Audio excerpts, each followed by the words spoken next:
Shalom, Assalamualaikum warahmatullahi wabarakatuh. Perkenalkan, nama saya Brina Deborah Natalia Limbard. Saya dari jurusan Psikologi, kelas C gabungan. Video ini saya buat sebagai bagian dari tugas yang diberikan oleh dosen saya, Ibu Vidyawati Munarfa MPD, selaku dosen pengampu mata kuliah Bahasa Indonesia.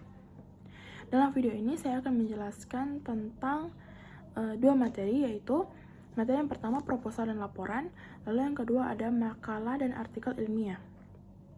Materi yang pertama, proposal dan laporan. Proposal adalah dokumen yang digunakan untuk merencanakan kegiatan atau penelitian. Isinya meliputi latar belakang, tujuan, metode, anggaran, dan jadwal pelaksanaan.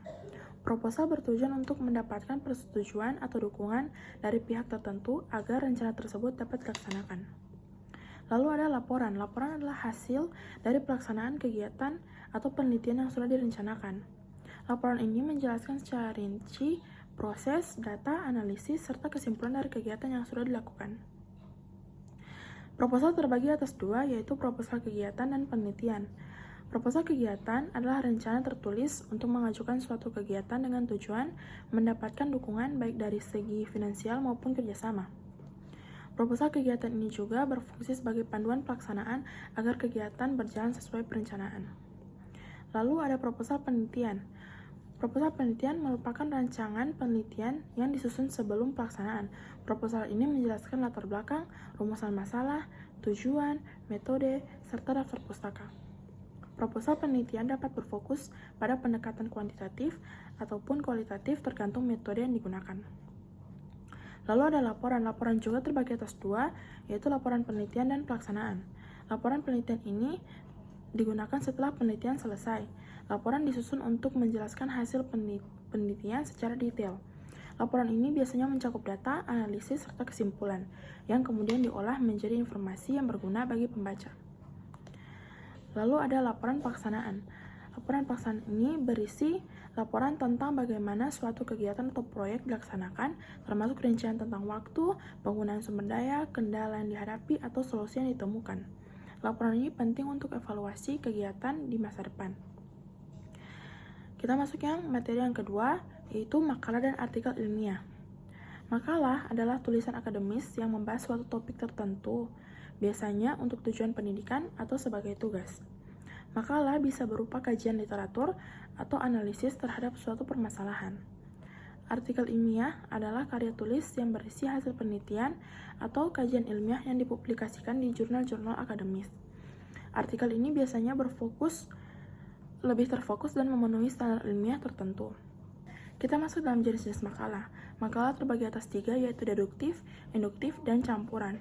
Deduktif menyajikan pembahasan berdasarkan teori yang relevan. Induktif berbasis data atau pengamatan di lapangan. Lalu ada campuran yang menggabungkan teori dengan data empiris. Lalu ada jenis-jenis artikel ilmiah.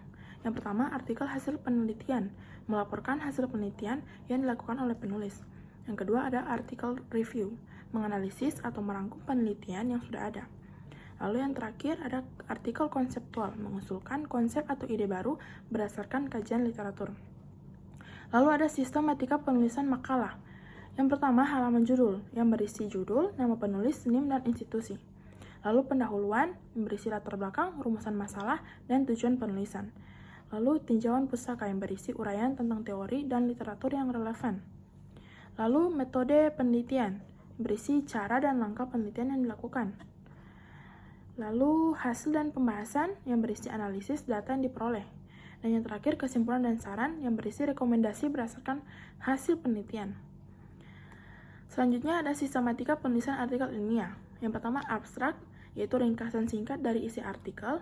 Lalu kata kunci, yaitu istilah-istilah kunci yang menggambarkan topik utama. Selanjutnya pendahuluan menjelaskan masalah yang diangkat dan tujuan penelitian. Lalu metode, yaitu langkah-langkah yang diambil dalam penelitian. Hasil dan pembahasan, yaitu uraian tentang hasil penelitian dan analisisnya. Lalu ada kesimpulan, yaitu menjawab permasalahan yang diajukan dalam artikel. Dan yang terakhir daftar pustaka, yaitu referensi yang digunakan dalam artikel. Demikian penjelasan saya mengenai dua materi ini, yaitu proposal dan laporan, serta makalah dan artikel ilmiah. Saya harap penjelasan saya dapat membantu teman-teman dalam memahami materi-materi ini. Terima kasih atas perhatiannya. Sampai jumpa.